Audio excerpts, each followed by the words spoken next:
ফাহিম, শ্রীলঙ্কা থেকে ফিরছে বাংলাদেশ ক্রিকেট দল। প্রথমবারের মতো শ্রীলঙ্কার মাটিতে টি-20 সিরিজ জয় করেছে বাংলাদেশ। কখন ফিরবে আর বিস্তারিত একটু জানতে চাচ্ছি। ধন্যবাদ ফয়সাল আপনাকে।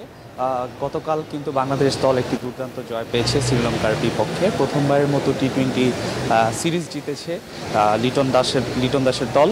বাংলাদেশ কিন্তু দীর্ঘ 1 মাসের যে শ্রীলঙ্কা সফর ছিল সেটি শেষ করে কিন্তু বাংলাদেশ দল আজ দেশে ফিরছে এবং বাংলাদেশ দলের যেই বহনকারী বিমানটি সেটি কিন্তু 11টার দিকে ল্যান্ড করার কথা রয়েছে আমরা যতটুকু জেনেছি। বাংলাদেশের যে বাংলাদেশ সিরিজ কিন্তু পূর্ণাঙ্গ সিরিজ খেলতে কিন্তু বাংলাদেশ দল শ্রীলঙ্কায় গিয়েছিল। প্রথমে টেস্ট সিরিজে প্রথম ম্যাচটি ভালো খেললেও পরের ম্যাচটি বাংলাদেশ হেরে যায়।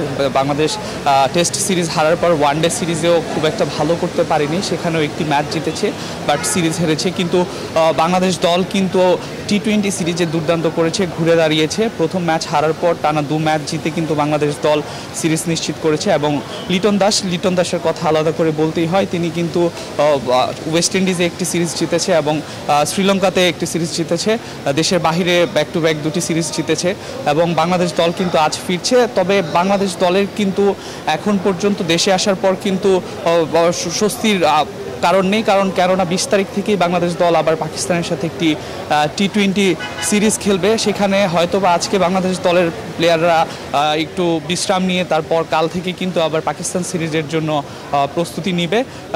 আমার কাছে এখন পর্যন্ত বিমানবন্দর থেকে যে খবর সেটি হচ্ছে বাংলাদেশ দলের প্লেয়াররা 11টার দিকে আসবে। হয়তোবা বিমানবন্দর থেকে বের হতে 11:30 12টার মধ্যে তারা বিমানবন্দরে চলে আসবে। এরপর তারা বান্ডেল থাকলে প্রতি সেনমানিতে টাকা বাঁচবে। বিকাশ সেনমানি বান্ডেল কিনে জিতুন প্রতি লেনদেনে।